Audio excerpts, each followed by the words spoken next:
Trump के tariff से America के साथ साथ पूरी दुनिया के स्टॉक मार्केट क्रैश कर गए।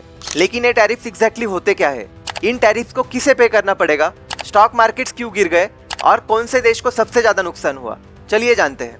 टैरिफ एक टैक्स होता है जो किसी फॉरेन प्रोडक्ट पर लगता है जब वो प्रोडक्ट किसी कंट्री में इंपोर्ट होता है। अब सवाल ये उठता है कि ट्रम्प के इन टैरिफ्स को किसे भरना पड़ेगा।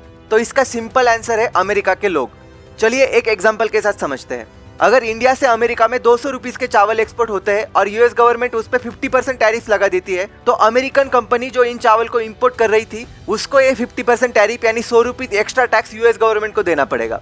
अब ऑब्वियस सी बात है कि वो कंपनी अपना लॉस क्यों करेगी, वो ये चावल अमेरिकन लोगों को महंगे दाम पे बेचेगी जिससे उसका कॉस्ट कवर हो जाए।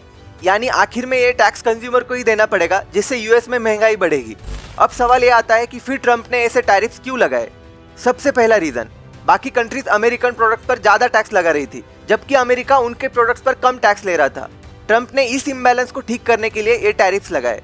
दूसरा रीजन, ये टैरिफ्स कंपनीज को इनडायरेक्टली फोर्स करते हैं कि वो इंपोर्ट ना करें और अमेरिका में ही चीजें बनाए। इससे वहाँ लोकल मैन्युफैक्चरिंग बढ़ेगी, जॉब्स क्रिएट हो गए और धीरे धीरे ट्रेड डेफिसिट कम होगा। शॉर्ट टर्म में जरूर महंगाई बढ़ेगी लेकिन लॉन्ग टर्म में ये मूव अमेरिका के लिए बेनिफिशियल हो सकता है। लेकिन इन टैरिफ्स का इम्पैक्ट सिर्फ अमेरिका तक सीमित नहीं है, इससे ग्लोबल स्टॉक मार्केट भी क्रैश कर गए क्योंकि जैसे ही ट्रम्प ने टैरिफ्स अनाउंस किए, चाइना और कनाडा जैसी कंट्रीज ने काउंटर टैरिफ लगा दिए। इससे ग्लोबल ट्रेड वॉर का रिस्क बढ़ गया और इन्वेस्टर्स ने पैनिक में सेल करना शुरू कर दिया। रिजल्ट, पूरी दुनिया का स्टॉक मार्केट क्रैश। अब सवाल यह आता है कि सबसे ज्यादा नुकसान किस कंट्री को हुआ। आंसर है चाइना, क्योंकि चाइना से बहुत ज्यादा चीजें अमेरिका में इंपोर्ट हो रही थी।